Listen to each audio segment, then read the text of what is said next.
Hey there. Today, we're making one of my absolute favourite breakfast treats, pancakes.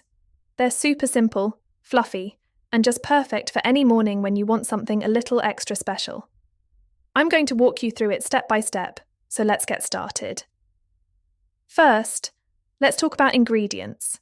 For these pancakes, you'll need about 1 cup of plain flour, 2 tablespoons of sugar, 1 tablespoon of baking powder, a pinch of salt, 1 cup of milk, 1 large egg, and 2 tablespoons of melted butter. If you want to add a little vanilla for extra flavour, just a teaspoon will do. Alright, grab a large bowl and we're going to sift together the dry ingredients, so that's the flour, sugar, baking powder, and salt. Sifting makes sure the batter is nice and smooth, no lumps. Set that aside for a minute. In another bowl, whisk together your wet ingredients. Crack the egg into the bowl, pour in the milk, add the melted butter, and if you're using vanilla, pop that in too. Give it a good whisk until everything is well combined. Now it's time to bring it all together. Slowly pour the wet ingredients into the dry and gently fold them together. Don't overmix here. We're looking for a lumpy batter. Overmixing will make the pancakes tough, and we want them to be light and fluffy, right? Heat a non-stick pan or griddle over medium heat. Once it's nice and hot, add a little butter or oil to the pan, then spoon in about a 1/4 cup of batter per pancake. You'll want to cook these on one side for about 2 to 3 minutes, or until you see little bubbles forming on the surface. That's when you know they're ready to flip. Give them a quick flip and cook for another 1 to 2 minutes until golden brown and cooked through. And that's it! Perfect, fluffy pancakes. Top them however you like. I love classic maple syrup and butter, but you can add fresh berries, whipped cream, chocolate chips, or even a sprinkle of powdered sugar. The possibilities are endless. Enjoy your stack, and trust me, these pancakes will become a go-to for breakfast. Let me know what toppings you try.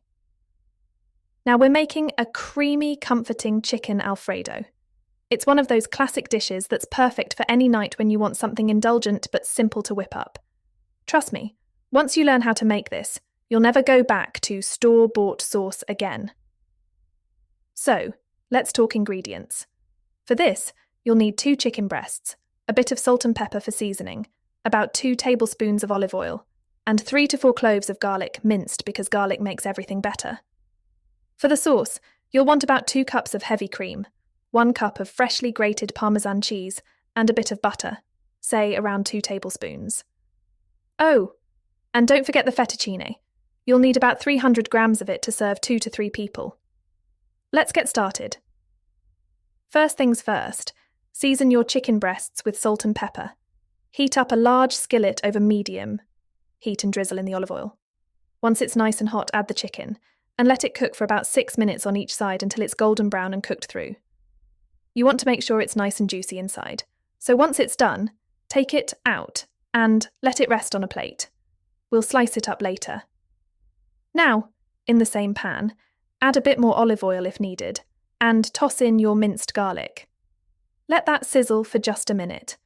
Don't let it burn, because we want that lovely garlic flavour without bitterness. Now pour in the heavy cream and butter, and give it a good stir. Let it simmer on low heat for about 5 minutes until it thickens slightly. Then, sprinkle in the Parmesan cheese, stirring constantly so it melts into the sauce.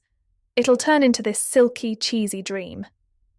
While that's bubbling away, cook your fettuccine in a pot of salted boiling water, according to the package directions, usually about 10 minutes. Drain the pasta, but make sure to reserve a little pasta water because that's magic for thinning out the sauce if it gets too thick. Once the pasta is ready, slice up your chicken into strips. Now, toss the pasta straight into the pan with the sauce, mixing it all together so every strand is coated. If the sauce feels a bit too thick, add a splash of that pasta water we saved. Then, top with the sliced chicken. And there you have it, chicken alfredo!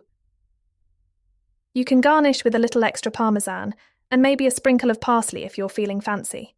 It's creamy, cheesy, and loaded with flavour. Perfect for dinner when you want to treat yourself or impress someone. Let me know if you give this a go.